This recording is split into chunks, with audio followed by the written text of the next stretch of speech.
Hello, my name is Andrew, and today we're talking about the pros and the cons of the vivobarefoot MIM, aka made in Mongolia. So up front, the MIM has a wide toe box with a tapered outside like most Vivos, but the felted wool is almost a ½ inch thick. So while it is the most insulated barefoot slipper I've ever tested, there's just not a lot of room in the toe box. And while it fits my medium width feet, it may be a little bit too snug for wide feet and definitely too snug for extra wide. In terms of the lining, it's about as simple as you can get because it's the same exact felted wool as the outside, and it's not scratchy at all, so it felt super nice to wear barefoot. Although I generally prefer to wear Injinji merino wool toe socks because they just keep the shoes a little bit cleaner, they're easier to wash, and they also spread out your toes for a little more airflow. But yeah, in terms of the sole, it's around 8mm, so a little bit on the thicker end of barefoot shoes, but still really flexible. It's got a stitched sole for durability, which is great, and the MIM is all leather on the bottom, and it's a really smooth leather too, which is easier to clean than suede. Although there's not a ton of traction on the bottom, so if you're looking for a pure non-slip option, this is probably not it. In terms of how it feels to walk on, it's definitely got some padding there, but in the winter this is super important, especially if you're just sitting somewhere for a long time, because with something like the 3mm Census, the cold just comes straight up through the bottom unless you're doing something like running or hiking. That said, it would be cool if Vivo made a taller version of the MIM because it is super warm, and that would also be a great option for really cold climates. Still, a nice thing about lower cut is that it has a little bit better breathability. You know, when you start getting that higher, really thick wool, it can trap heat. In terms of alternatives, this is the Mukishoes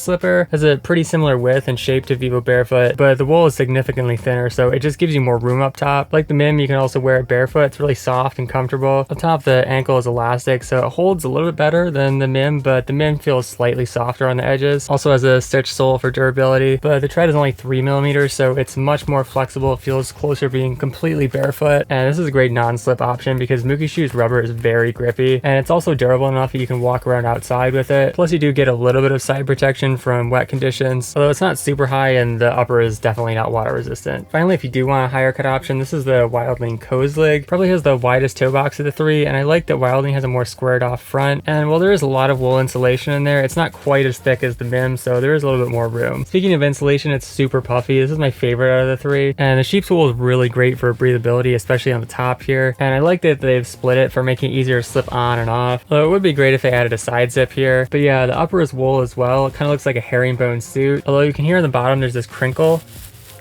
and that's because there's actually a water resistant lining that runs all the way around here, and that has pros and cons because it does help keep rain out, but in more moderate weather it can kind of trap heat and moisture in the bottom of the shoe, so I'm glad that they left that off of the top. You can see that it's just pure wool. For the sole, it's 3.5mm, has some really excellent flexibility, and Wildling's classic tabby split, which gives you more flex, plus it wraps around higher on the sides, so it's a little bit more water resistant than the other two, but it does feel a little bit thicker and heavier, especially around the edges of the heel. Alright, so those are the pros and the cons of the Vivo Barefoot MIM slipper and friends, but if you'd like to support the channel, you can shop with the referral links down below. Browse and filter more products at the shoe finder tool on my website barefootwear.org, or watch my zero drop transition video to learn more about barefooting. Finally, if you have a question about the Vivo Barefoot MIM slipper or about barefoot shoes in general, let me know in the comments. Thanks for watching. Catch you next time.